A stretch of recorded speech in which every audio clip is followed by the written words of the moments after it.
At IMS, we are passionate about serving you.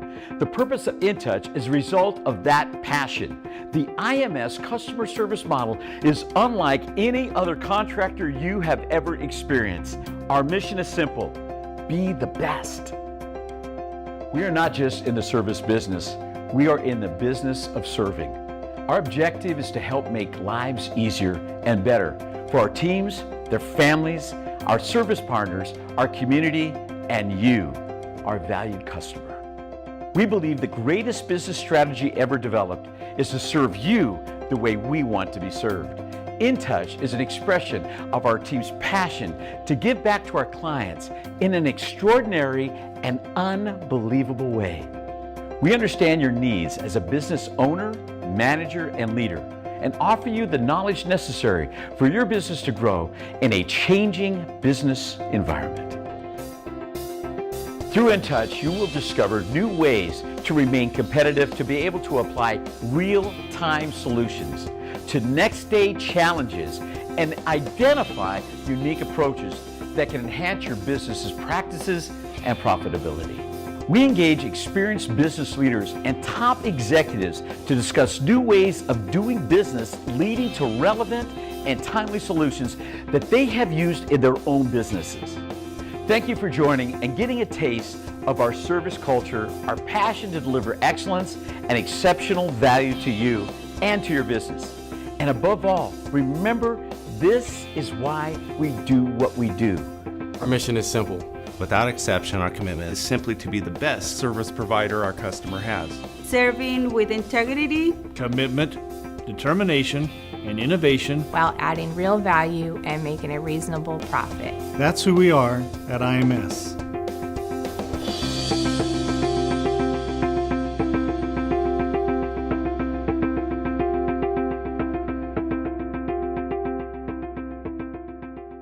Well, it's a pleasure to be here with you today. I appreciate Roy including us in the opportunity to be able to share what we believe is of value for individuals and companies to be able to apply in the current environment. And we're really excited about the InTouch program and being involved in it on a regular basis. So our topic for today is really navigating the fiscal challenges your business or you may face in 2013.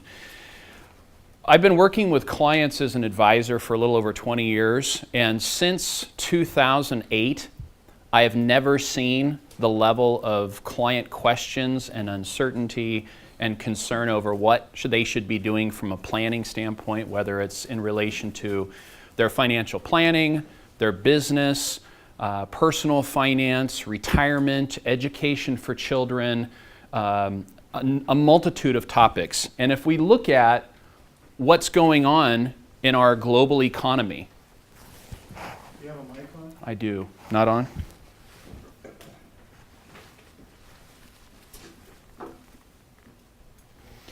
It says, just talk a little loud. all right. If we look at what's going on in our global economy, we're in a secular bear market period. And what that means is basically this. From an investment perspective, when investments are surging, let's say the stock market is surging, that's a bull market. When it's downward trending, that's a bear market. To the extent that everything is in that upward or downward surge, that's a secular bear or bull market. Okay, and we're going to talk a little bit more about that in terms of what that means to your investments. We are also at a point where our federal deficit spending and debt as a country, as I think almost everyone in the room probably knows, is exorbitant. And that can't continue on forever, and it impacts our households, it impacts our government, it impacts our personal finances, it impacts a multitude of areas. We're in an increased tax environment.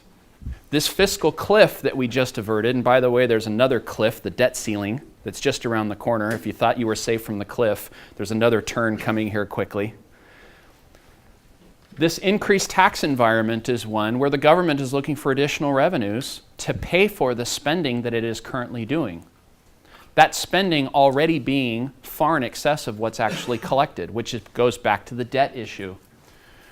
We're in an estate and a gift tax climate where we, prior to December 31st, weren't exactly sure what the estate and gift tax laws were going to be in terms of leaving assets to your heirs. We do now have more clarity, but the tax rate on those assets has also gone up a little bit. Again, back to that climate of an increased tax climate. We have tight bank lending. For the period of 08 and 09, we almost had no bank lending. We're now at the point where we have tight bank lending. But the concern that bankers have nowadays, and we are dealing with them with clients on a regular basis, is that they have regulators looking over their shoulders on a constant basis. And so they're very hesitant to lend to anything that isn't perfect credit. And so that doesn't help the economy grow for individuals who want to buy things, which again, our economy is over 70% of our GDP is consumer spending. It's individuals and companies spending, okay? So that doesn't help facilitate a lot of that growth through financing of purchases. We have what's called a lack of velocity transfer of money. That's the concept that in an economy, companies trade goods and services back and forth for cash. What's corporate America largely doing currently? Aren't they hoarding cash because of uncertainty? So you have incredibly strong Fortune company balance sheets, but you also have smaller company America that isn't necessarily in a position to be able to hoard cash because they don't have the sheer size to continue doing business at the same level, but slash their expenses through the area that is easiest to slash, was just to cut payroll, which has allowed corporate America, through cuts in payroll, to hoard cash and have incredibly strong balance sheets. But they're not pushing that money out into the economy because of uncertainty. We have continued foreclosures of homes in the pipeline. We have a continued deflationary environment, meaning that if you would like to buy things right now, you can strike a lot of good deals, whether it's new vehicles, used vehicles. Anybody a Craigslist fiend? I'm a Craigslist fiend. I love buying things off Craigslist. Why pay new? So there's a constantly decreasing value on assets for people who have the cash that are willing to make purchases and get good deals out in the marketplace. That's not good if you hold those assets. It's great if you're looking to buy. Upward pressure on precious metals, oil, and commodity prices. There's no inflation out there, right? Unless you have to buy gas and food. Okay? So Bernanke is going to keep interest rates as low as possible for as long as possible, because if they get out of control, it makes it very difficult for the US government to be able to manage all the debt, because interest rates would skyrocket. Okay? So to the extent that there's the threat of long-term inflation, which is often how a country or an economy digs its way out of high debt, you devalue the currency by increasing the amount of GDP, the dollars in circulation, but the dollars are worth less, and if you hold your debt level, it's easier to pay off that huge debt. So people who are concerned about devaluation of currency, where are you going to put your money? Into asset classes that are protected in that kind of environment. Precious metals, oils, commodities, okay? And there's anemic growth in the economy, not only in the US, but globally. As unnerving as our federal spending and debt is, the US dollar is still the global currency standard. It is the currency that the world trades off of. And despite how much of a mess we have to deal with in our own country, we are still the golden child of the globe. That's positive and scary all at the same time. Okay?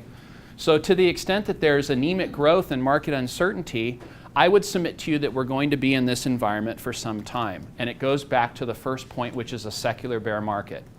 Secular bear markets historically are 16 years in length, as are secular bull markets.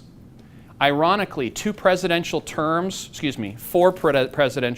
is 16 years, and what you often find is that a secular bull or a secular bear is preceded by a period of tighter regulation on business or looser regulation on business.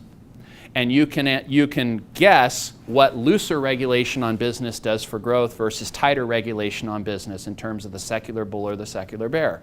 Tighter regulation, secular bear. Looser regulation, secular bull, more growth. The last secular bear that we were in was 1966 to 1982. What happens in a secular bear market is that you start the period and end the period almost at the same place that you were, but you have a lot of volatility in the interim. And because it's a secular bear, it's not just the stock market. It's the stock market, the bond market, it's sectors, it's foreign, it's all those asset classes. And so there's volatility in the process. We started our current secular bear market in 2000. We are in the middle of a secular bear market. But because of fiscal policy, I would argue and make the position or statement that we're going to be in that kind of a secular bear market for some time to come. Now with that, the good news is that there are opportunities in a secular bear market, and then we'll get to those. Most investors are nervous about the economy, uncertain of the markets, concerned about future inflation, find it difficult to determine how are they going to produce enough cash flow in a low interest rate environment to be able to meet their retirement needs when interest rates are so low. Hesitation to do estate planning and or gifting, whether it's just personal assets or it's a business, because hey, if I don't have enough to take care of myself, I'm certainly not going to be comfortable giving it away to the next generation. Because I have to have something to eat and live off of first before I can give it away. So the risks for most individuals to retirement is outliving their money, prices going up faster than their income, the future cost of health care. I mean, we're seeing that now with the new healthcare legislation. Costs are supposed to go down. Costs, in fact, are skyrocketing because you're covering so many more people with so many more benefits. Investment philosophy doesn't match the life expectancy. Retiring in a bear market. You know, this is a huge one from the standpoint that traditional investment theory says the further you are from your investment goal, the more stocks you can hold and the less bonds you have to hold to try to chase the returns from stocks. The closer you get to retirement, don't you reverse that? Less stocks, more bonds, safer. Now the problem with that is that assumes a secular bull market. We're in a secular bear, and we're at the lowest interest rate point in our nation's history. So if over the next 5 years interest rates go up, what happens to the value of bonds when new bonds are paying more than the ones you already own? There's a value interest rate inverse relationship with bonds. If I have a bond today that's paying a 2% return, and in 5 years it's paying a 5% return, the same credit quality bond, a new bond, my bond goes down in value because the new bond of the same credit quality is worth more. It's paying a higher return of the same credit quality. So the notion of putting everything over, putting the bet on bonds, is actually highly detrimental. Well, who's planning on retiring in the next 10 years? Isn't it a huge baby boomer population? So to the extent they're going to come out of equities and go heavy into bonds because they're looking to avoid volatility and risk, there's a mismatch there. And so that's something that a lot of people are concerned about. Risk to Social Security in terms of paying for it with our nation's debt and deficit. And if you own a business, adequately preparing for what is probably the most financially significant event of your life, the exit from your business, which for most business owners, they invest in the business early, pour their time and energy and heart and money into the business, and the impact of that is that there isn't a lot in their retirement accounts because it was all going back into the business. And so the business ends up having to make up a good portion of what they need to live off of in retirement. So from an investment perspective, what should clients be focused on with the potential threat of inflation over the coming 1 to 2 decades? I'm not talking 1 year, 5 year, I'm talking investment themes, because the next 20 years are going to look nothing like the last 20. The last 20 was heavily weighted by a secular bull period of markets. Stocks, precious metals, oil and gas, real estate, senior secured debt portfolios, which are first position loans. There are all kinds of opportunities to diversify around and look for opportunities that won't put you at a position of threat in an inflationary environment. So from a business climate standpoint, most of our business clients are dealing with an economy that is stabilizing, but is certainly not in a V recovery. Downward trend V, it's more like downward trend, very long L. Very slow to grow, with rare exception. Businesses regaining confidence to reinvest in growth. Many of our clients have said, during the downturn we had to slash expenses. And this wasn't true for every industry and every client, but we had to slash expenses. And in many cases, the quickest thing, and unfortunately the first thing that gets cut, is payroll. And many owners had to cut people they never thought they would cut. But things have stabilized. And so companies are now starting to focus on growth again. Hiring, being strategic about investments, moving into new markets. They've invented product offerings. businesses working harder to produce growth and profits. I probably heard 100 times during 2009 and 2010, I'm working twice as hard and making half as much. I think the corner has turned and people are still working twice as hard, but maybe they were doing as well as they were before the downturn. Maybe.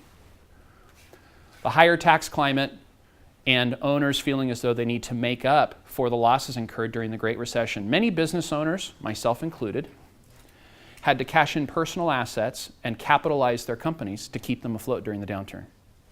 That makes it that much harder to retire on your timeline when your net worth has shrunk, both because the value of the business has gone down and you've cashed out personal assets to keep it alive. But you have to keep the business alive because it is the cash flow. You have to keep it alive. So now many of those owners are looking at the Great Recession and saying, I have that much more catch up I now have to do. And we also have the new fiscal cliff legislation. I'm not going to cover every point, but there's a whole new array of taxes. The elimination, and unfortunately, all of you have probably seen the impact on your first paycheck of the year or on your first couple paychecks of the year. The payroll tax cut applies to everyone, so not just the high income earners, everyone's taxes have come up. That was the big little lie, the big little lie. Medicare tax on passive income, hospital taxes, higher income taxes, the rates from 35 to 39.6%, higher taxes on capital gains for individuals in that higher personal income tax bracket, reduction or limitation of itemized deductions, personal exemption phase out, increase in the estate tax rate from 35 to 40%, though we do have clarity in terms of the estate tax code, and there is some clarity in terms of alternative minimum taxes. That doesn't include taxes on the healthcare industry, taxes on pharmaceutical companies. So a tremendous amount of tax at play. And doesn't that make it harder to pay the bills in our households that haven't changed? Right? So, from a planning standpoint, the goal for most of our clients and the goal for us is to provide good quality sound advice to help our individual clients and our business clients be able to navigate through the current environment. Because it's not what you make, it's what you keep.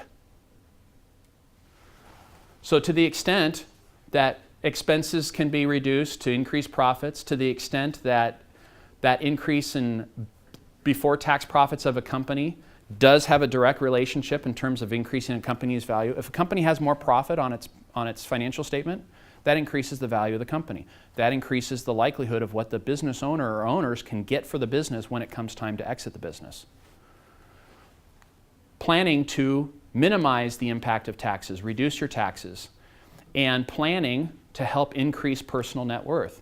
For many of our business clients, we try to help them not just build profitability so that they get it on the back end when they exit their business, but look at ways that they can pull more out of the business while they have the business as well. Because at the time of exiting your company and transitioning out of a business, your financial needs are going to be made up of not just what you get for the business, but the personal assets that you have as well. And so it's a delicate balancing act of investing enough into the business to keep it growing while pulling enough out so you're diversifying your personal financial statement and building personal net worth so you have end value and front value, or value growing and accumulating along the way.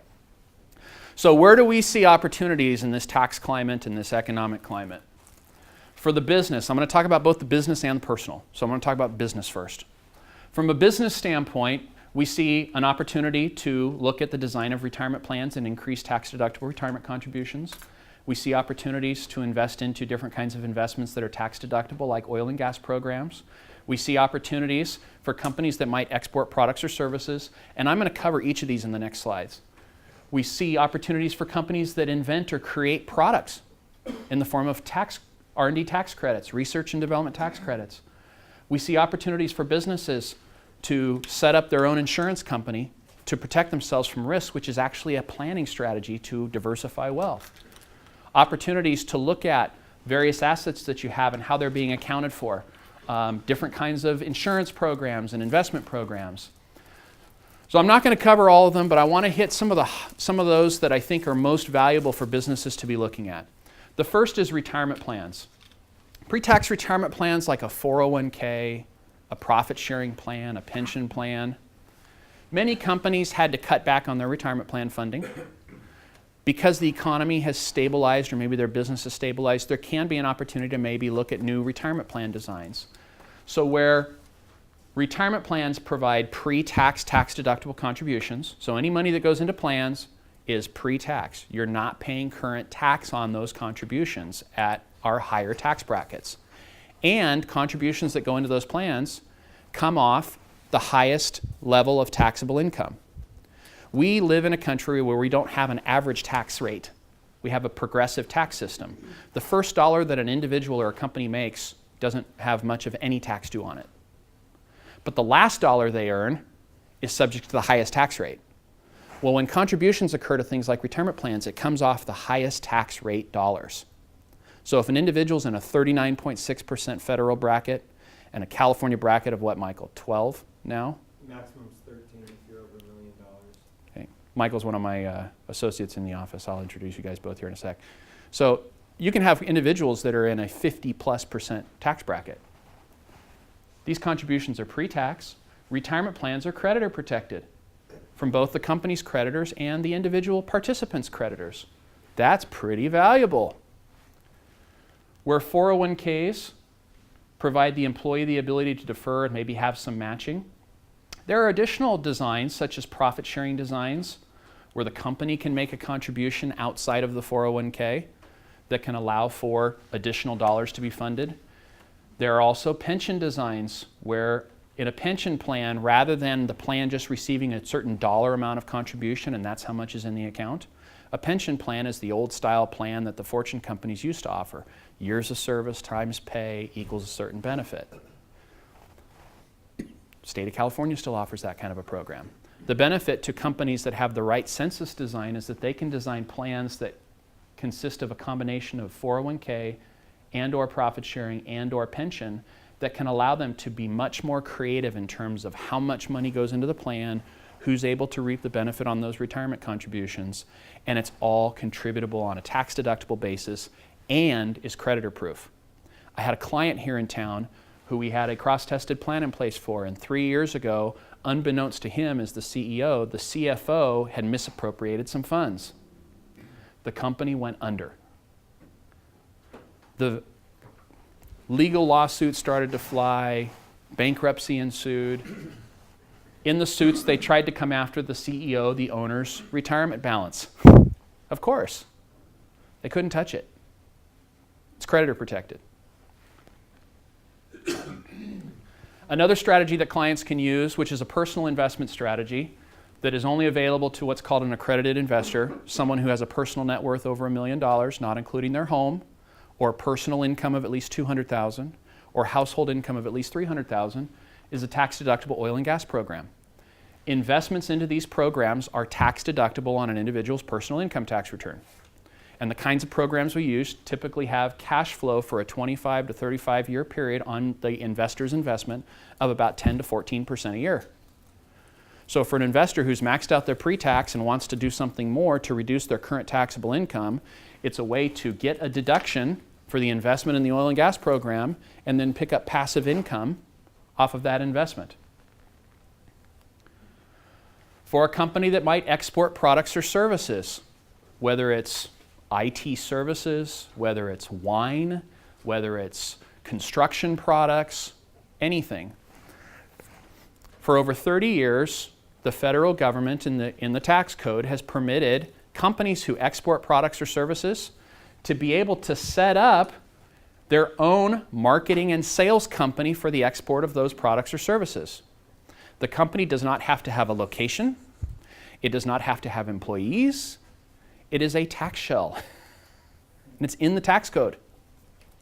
And it allows companies that are exporting products or services to contribute tax deductible to the company a payment, a marketing and sales fee to that other entity up to 4% of the products exported, the sales price on the products exported, or up to 50% of the profit on the products exported. That company can receive up to $10 million of retained earnings from those commissions. And that $10 million of retained earnings is not taxable to that company. Now, who might own that company that's the sales and marketing company? Often it's the same people that own the business that's selling the products outside the country. What can they do with it? Well, it was originally designed to encourage export. So the tax code says this company, it's called an Interest Charged Domestic International Sales Corporation, an IC DISC. The DISC can lend the money back to the company that's exporting the products at an IRS published interest rate, which is next to nothing. So it's a way to have profit, not pay tax on the profit, lend it back to your own company for growth. Well, companies that are in a more mature profitability phase that don't need that for growth, what's the other option? The individuals who own the DISC can declare a dividend and pay that profit out to themselves.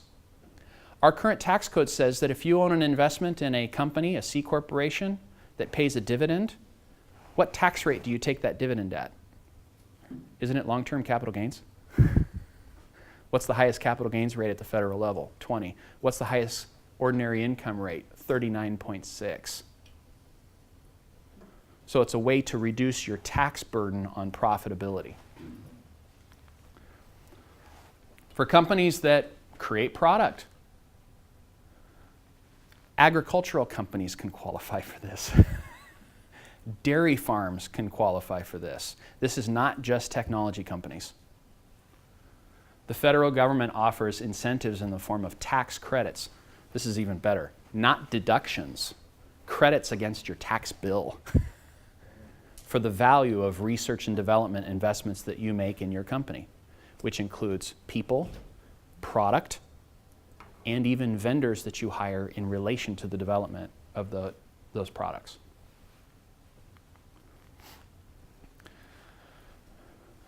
Another strategy is called an uninsured risk captive.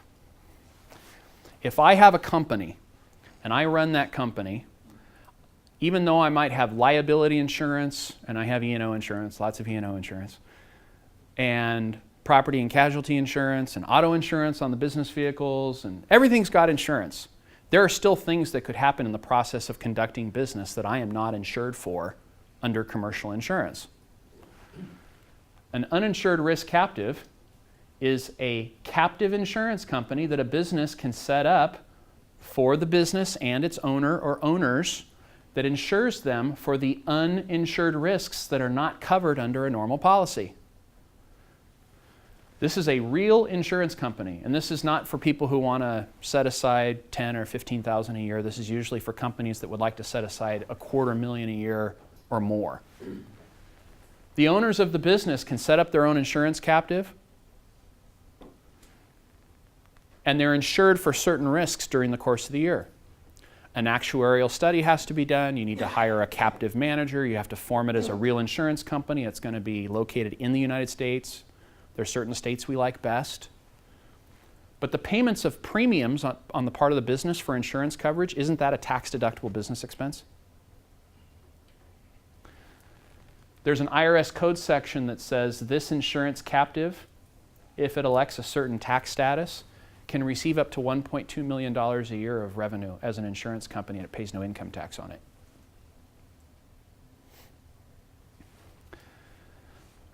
In the same way that the DISC can pay distributions and their qualified dividends, the insurance captive company can do the exact same thing.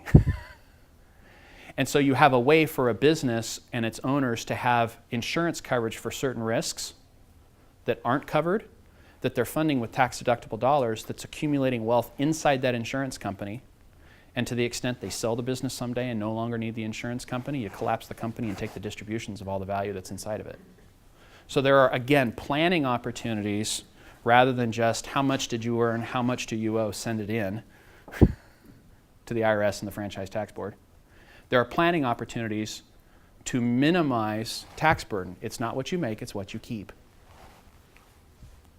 And again, by the way, our firm, we have no interest in doing anything that isn't legal. Okay, there are lots of firms out there, Arthur Andersen, KPMG, there are lots of firms that did a lot of things that were tax shelters.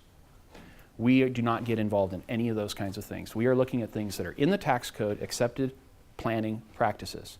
This is why when tax rates go up on the wealthy don't tend to pay higher taxes. because they do planning, because there are opportunities available, but most of the population doesn't necessarily get access to a lot of these strategies. That's why information is power. It's important to know what your planning opportunities are and get good advice. So Larry, Yes. several of those things you're mentioning, those are 30 years in the tax code. Yes. They're not something new. They're not anything new. Right. They're not anything new. The reason IC discs recently came back up, a lot of agricultural companies have used discs. They export food. We're having a lot of conversation with Napa wineries right now because they're really focusing on exporting of wine. A lot of California wines have really become popular in China and Asia as a whole. The reason it popped back up is because the attorney that we use with one of the world's largest law firms here in the US just won his second case against the IRS, where that disc entity, and this is where planning comes involved. If I own a business and I'm 60, but I have children that are involved in the business maybe, or I have, whatever the scenario, I can own that disc, and that's great, but I can also have children own the disc.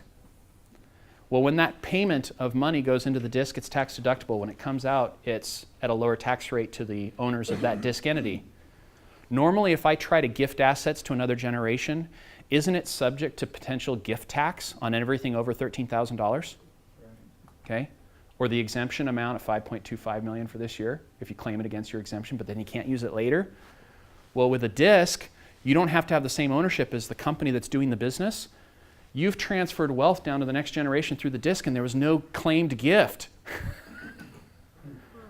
So there are huge planning opportunities from an interfamily succession planning, business succession, interfamily estate planning. So it's come back up on the radar. And in the second case, the attorney actually won the case with the tax court awarding his fees be paid by the IRS, which was a nice little 2x4 across the side of the service. So they won't challenge it a third time. And part of the ownership, it gets even more creative. Part of the ownership wasn't just the next generation, it was owned by their Roth IRAs, which is an after-tax, tax-free IRA. Thank you. So there are other strategies as well, ESOPs, employee stock ownership programs, cost segregation studies, non-qualified benefit. There are all kinds of things that companies can look at. But let's talk personal. I don't have a business. I work for a business. There's nothing I can do. Well, are you maximizing your 401k deferral? This year the deferral cap is $17,500. If you are 55 or older, if you are 50 or older, you can contribute another $5,500. That's why my mind did that dyslexic thing right there. So if you're 50 or over, you can put another $5,500 in. That's not including a match. Well, think about contributing $17,500 to a 401k. Most people go, I can't afford to do that. Well, contributing $17,500 to a 401k for most individuals only reduces their take-home pay by $9,000. It's like, well, wait a minute. The other portion that you just put in your retirement plan is tax you just did not pay. The government is subsidizing your contribution to the retirement plan. Will that be of value in 20 or 30 years or 10 years when you're looking to retire? Absolutely. Retirement plans for self-employment income. Sometimes we find that individuals, though they work for one company, they may also do some consulting on the side. There are ways to do another retirement plan in many cases for that self-employment income. Pre-tax IRAs for a spouse. I have a spouse that doesn't work. My spouse can't contribute towards an IRA. It's not necessarily true. You might be able to do a pre-tax IRA contribution for a spouse or for children. There are also after-tax contribution plans available, meaning you don't get the deduction to contribute today. But again, back to rule number one, it's not what you make, it's what you keep. If you put money into an investment vehicle that grows tax deferred, no deduction when you put it in. So, hey, I had to earn it, I had to pay tax on it, but now I'm putting it in. If it grows tax deferred, that means you're not paying taxes on the growth as that growth accrues. Would you rather not pay tax on the growth as it accrues, or pay tax every year as that growth accrues and write a bigger and bigger check to the IRS and the Franchise Tax Board? It will grow to be worth if it doesn't grow to be worth more if it doesn't have to be taxed while it's growing. So after-tax IRAs are an example of this. Roth IRAs, if you make below a certain income level, you may be available or eligible to contribute to a Roth IRA. Tax-deferred annuities, cash value life insurance, For children's educational programs, 529 education plans or covered L IRAs. Those are the old education IRAs, covered L IRAs. So there are multiple means of accumulating dollars on a tax-efficient basis other than just paying tax on investment returns as they're being earned. With after-tax dollars that aren't going to go into a tax-deferred account, because the biggest cost of putting money usually into a tax-deferred account is you're tying up the money for some period of time. You don't have liquidity. I put it in, hey, oh, nah, that was too much, I want some of it back. You know, with a tax-deferred account, the government comes down and they slap your hand typically somehow. So with after-tax dollars, focusing on things like passive K1 income-producing investments, rental homes, commercial properties, oil and gas, things that produce passive K1 income, not 1099 income, but income that can have depreciation apply against it, so not all the income is taxable. Looking for investments that provide qualified dividend treatment. So if you invest in a corporate bond, the income from the bond is ordinary income, 1099 income. It's like interest income. If you invest in a stock that pays dividends, once you've held it for 90 days, it's qualified dividend income, which means it's not taxed as ordinary income, it's taxed at capital gains rates. So it's taxed at a lower tax rate. Tax-free municipal bonds. You can have California tax-free municipals, tax-free municipals in other states, but they'd still be taxable in California. The only concern I have over municipals is watch the credit quality and be very careful of what you go into, because aren't there a lot of governmental agencies or municipalities that are teetering on bankruptcy? So the last thing you want to do is buy a municipal bond in one of those organizations that isn't strong and wake up the next morning and, yeah, they're going under. And low turnover investments. If you're in an investment account where the investments don't turn over quite as much, which can have its own issues, that also can often mean it's not triggering as much in terms of capital gains. So you get to ride the growth, okay, without having as much tax on it along the way. So I'll just cover real quick what we do. We're independent advisors. We do financial planning, traditional and alternative investments, insurance, and qualified and non-qualified plans. But more importantly, we're here from a planning standpoint. So, our desire is in the midst of this environment to help provide sound advice. We like to say to almost help bestow some wisdom, to help provide advice that will allow clients to be able to navigate through this economic environment from an economy standpoint, from a household budget standpoint, from a business standpoint, from a tax climate standpoint, from a wealth transfer standpoint, from a business succession planning standpoint. So, any questions? Let me take this time to introduce my two associates. Michael Salazzo is here with us this morning. Michael is our advanced planning counsel at our firm. He is a CPA and tax attorney, and he joined us 6 months ago, and he and I have known each other since '99. And Matt Page is up front. Matt is our in-house CFP. He manages our personal financial planning practice and our retirement plan division. But we're happy to answer questions or. The non-qualified captive or the non-insured? Uninsured? Uninsured captive, is that the 829 or 830? 831B? 831B? IRS section 831B. Can you talk about that a little bit, just briefly, about the investment it would take, where you need to be as a business owner if you have extra cash? What would it take to see a benefit? So the uninsured risk captive is the setting up of an insurance company where you're paying a premium. Let's just take a simple scenario. I own a company, I have risks, I'm going to also set up a captive, and I own the captive, just to keep it simple. That captive will insure me for certain events that could occur during a calendar year period. The little secret about the captive is that the intention of the captive is to insure yourself for risks that you hope and don't plan on ever filing a claim for. It's a planning captive. But a premium has to be designed and calculated by an actuary. It has to be a formal insurance company with a formal policy, and that third-party actuary has to say, what are the risks associated with this policy? What are we insuring the individual for? It could be product default, it could be business interruption insurance, it could be a lot of different kinds of things. What are the risks? Let's quantify those risks, and how much premium would the captive need to charge? IRS section 831B says that that captive can receive up to $1.2 million a year in premium income. And up to the 1.2, you can't violate it by a penny, but up to the 1.2, The income is tax-free to the captive entity. Now the captive, according to whatever state it files itself in, that Department of Insurance commissioner is going to have regulations on the captive that says, here what you can invest into. Most of the time that's Delaware, right? A lot of the time it's Delaware. Delaware is the largest captive player in the country, without a doubt.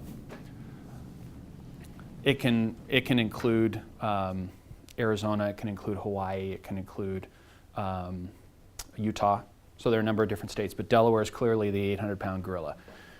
From an investment philosophy standpoint, it needs to be liquid investments, lower risk until the captive builds up reserves, and then it can start to go into some moderate risks like stock-based investments. But that captive will hold those assets and then from year to year have underwriting profits, and from those underwriting profits, that's what could be distributed to shareholders. And so it's a way to set up an asset outside the business, because having a business, that business can be subject to liabilities. And to the extent that that business is subject to liabilities, all the assets of that business are subject to judgments and claims against that business. Well, if you have a captive that's outside of that business, that captive's not subject to the claims of that business. It's an outside entity. And so that $1.2 million or up to that is paid to the captive is tax deductible. That premium income comes in tax-free. There is tax on the investment returns of the reserves of the captive, those investments. That captive has to be a C corporation. C corporations don't have a capital gains rate, so all income in a C corporation is ordinary income at a C corporation level. But you're building reserves in there. Now where there's creativity, and this goes to the planning side, yes, I could own the business and I can own the captive, and the benefit I got was the tax leverage between what my tax rate would have been and that future, plus the firewall of protection on those assets. Well, what if the next generation owns part or all of the captive? One of the other things a captive can do, most businesses have a buy-sell agreement between partners. A captive is a C corporation. One of the things a C corporation can do in the tax code is own key man life insurance. So the captive could be the funding source of life insurance policies to fund the buy-sell on the operating business. Are life insurance premiums deductible? Only the first $50,000 of group term life insurance is deductible. Normal life insurance policy premiums aren't deductible because the death benefit's tax-free. If I created a captive that has tax-free income that funds the life insurance, are the premiums deductible? No, but I funded them with non-taxed income. Isn't it the same thing? So there are great planning opportunities for wealth protection, wealth transfer, separation of assets, accumulation of wealth, succession planning, buy-sell planning. The value in the strategies often comes in how they're designed to be in alignment with a client's goals and objectives. And that's the most important thing at the beginning of the day and the end of the day. What are the client's goals and objectives, and did the planning match up in alignment with the client's goals and objectives?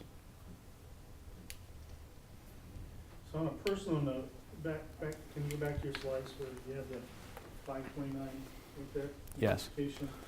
Are those all items that individuals can set up outside of the company? Yes, these are all personal strategies. These have absolutely nothing to do with a business. So after-tax IRAs, anybody can contribute to an after-tax IRA. After-tax Roth IRAs, Michael, do you recall the current phase-out on Roths? I didn't prepare you for that, so sorry for throwing you under the bus. I think it's about 150,000, but what you can do is you could convert a traditional IRA into a Roth IRA, and you have to pick up the income on the converted amount at the traditional, but then everything can grow tax-free through the Roth and will be tax-free when you take it out in the future. So that's the way to get around it. Yeah, and one of the downsides to converting a pre-tax IRA to a Roth IRA is you pay tax on the value of what you convert, which I personally am not a huge fan of because you just experienced a 40 to 50% reduction in the value of your IRA. But if I have a client who has other cash personally, who's also an accredited investor, we've had many clients that over the last few years, we converted their pre-tax IRA to an after-tax Roth IRA. They had to claim the value of that IRA as income. In the same calendar year, we contributed an equal amount of money into a tax-deductible oil and gas portfolio.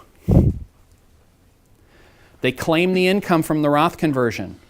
Their investment in the oil and gas portfolio created a deduction on their income tax return of 100% of what they contributed to the oil and gas portfolio. Didn't they just negate the tax cost of converting their IRA to their Roth IRA and move all that pre-tax IRA money into a tax-free Roth? It's not what you make, it's what you keep. They've repositioned that money for retirement. They can't touch it for 5 years. That's the cost for doing the Roth conversion. But once it's been there for 5 years, when they go to take it out at retirement now, no matter what it grows to be worth, there's not a dime of tax on anything that comes out of that Roth IRA. Where before, it was going to be tax on everything they pulled out of the pre-tax IRA.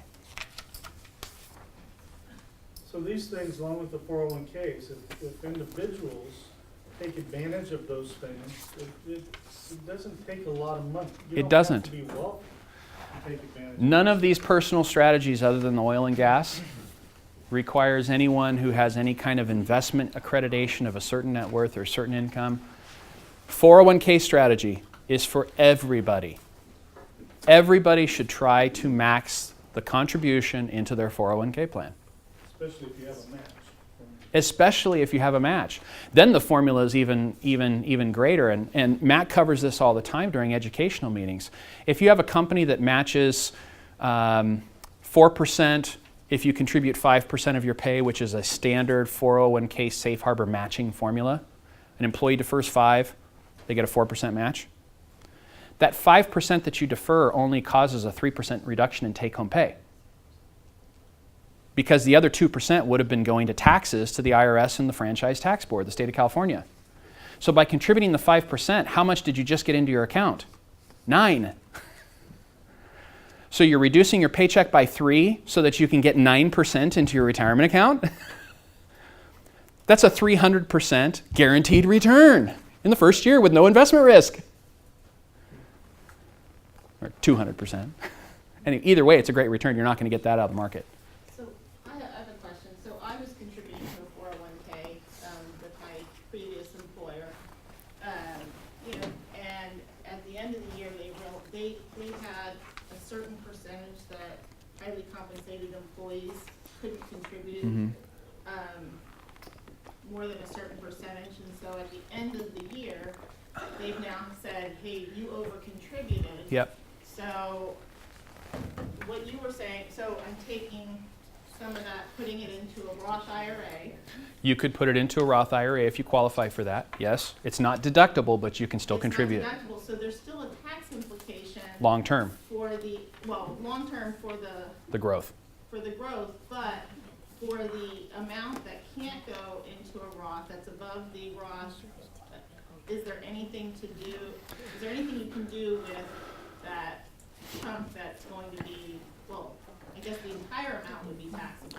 And the portion that goes into the Roth would be taxable too. So that would be taxable today too. Right. But you could still contribute to a tax-deferred annuity, which I'm not a huge fan of. You could contribute to tax-deferred life insurance, which only works if it's designed right. You could contribute to an investment account, a mutual fund account, a brokerage account, which are all one and the same thing, just different names. And as long, it's taxable, but you can tax manage those returns. Right. So if you go into investments that are largely generating dividends, stock dividend producing investments, those dividends are not going to be taxable as ordinary income once you've held the investments for 3 months, 90 days. They're taxable at qualified dividend rates, capital gains rates. So it's lower tax on the growth. On the bond side, you can go into municipals. Municipal bond income isn't taxable federally, and it isn't taxable in your state if the municipal bond is of a bond that's in the state that you live in. Okay? So there are things that you can do to invest in a non-tax deferred account and still tax manage how and what you're investing into.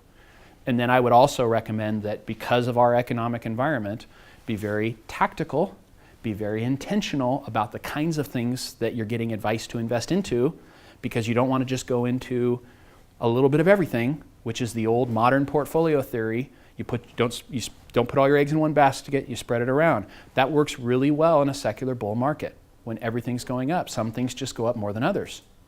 In a secular bear market, that doesn't really work that well. So you have to be very intentional about what you're going into that is going to be more inclined to perform well over the next couple of decades, where we're going to have long-term threat of inflation, long-term threat of interest rate increases, commodity prices. What's going to impact commodity prices the most is the fact that countries like China, India, and Brazil, emerging markets, have a hunger and thirst for consumerism. They want a better lifestyle. They also don't have the debt to GDP that our country in Europe has. So they don't have the tax rates that we do to support that debt. So they can spend more of what they earn. Well, as they're going out looking for products that they want to buy, who's going to manufacture those products? A lot of different countries, likely their own country. What does manufacturing use? Natural resources. So the demand on natural resources in emerging markets is going to grow at an exponential rate, especially in countries like Brazil, India, and very much so China. China anticipates in the next 10 years their use of oil is going to go up 9-fold. Now the good news is that our country has some of the richest oil and natural gas reserves of any country on the globe if we would actually kick ourselves in the ankle and allow ourselves to drill for it. The Bakken Reserve right now, there is no recession in the Bakken Reserve in our country right now. No trouble finding a job. The current California's like sitting on. California's the same way, but California will be much more difficult. The Bakken, there's a super majority of the wrong party for that to work well in California. It's going to take a long time.